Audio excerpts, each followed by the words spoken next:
যোৰহাট জিলা বিজেপিৰ নৱনিযুক্তি সভাপতি শান্তনু পূজাৰীক সম্বৰ্ধনা দলে দিয়া দায়িত্ব পালন কৰি যাব শান্তনু পূজাৰী।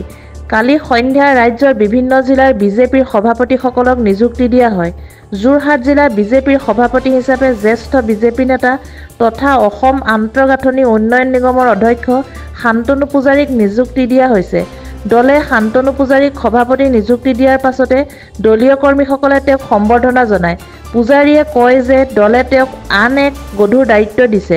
আগত পঞ্চায়ত নিৰ্বাচন আৰু 2024ৰ সাধাৰণ নিৰ্বাচন আহি আছে। এনে সময়ত দলে তেওঁক দিয়া দায়িত্ব সুকলমে পালন কৰি যাব আৰু নিৰ্বাচনত ভাল ফল দিবলৈ সক্ষম হ'ব।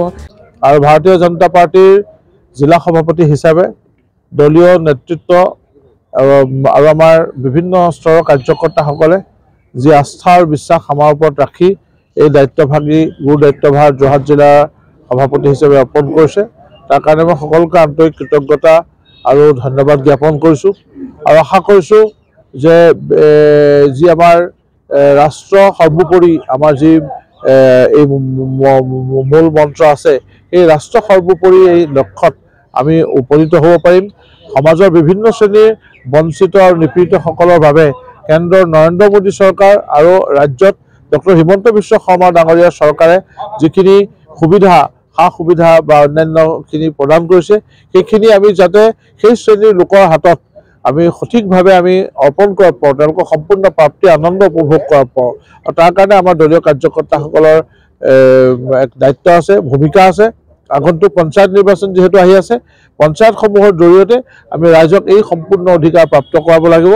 আৰু মই সকলোৰে সহযোগিতা বিচাৰিছোঁ আগন্তুক সময়ছোৱাত যাতে ইয়াৰ যদিও এক দায়িত্ব প্ৰাপ্তি আনন্দটো বেলেগ কথা, আৰু কিন্তু এই যে প্ৰত্যাহ্বানৰ সন্মুখীন হ'ব লাগিব, এই প্ৰত্যাহ্বান সমাজৰ বিভিন্ন শ্ৰেণীৰ লোকক লৈ সকলোকে লগত লৈ বিশেষকৈ আমাৰ যুৱ শ্ৰেণীক লগত লৈ আমি যাতে আগবাঢ়িব পাৰোঁ, তাৰ কাৰণে মই সকলোৰে সহায় সহযোগিতা কামনা কৰিছোঁ। আৰু সঁচা কথা ক'বলৈ গ'লে মই যোৰহাট জিলাৰ সভাপতিৰ দায়িত্ব প্ৰাপ্তিৰ এই দৌৰত মই নাছিলোঁ, মই ইচ্ছা প্ৰকাশ কৰা নাছিলোঁ।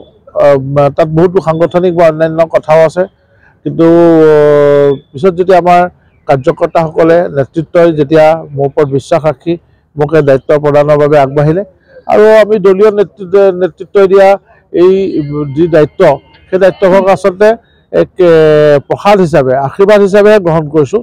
আৰু এই আশীৰ্বাদক যাতে সমাজৰ কামত লগাব পাৰোঁ, ৰাষ্ট্ৰৰ কামত লগাব পাৰোঁ, তাৰ কাৰণেহে আমাৰ চেষ্টা থাকিব।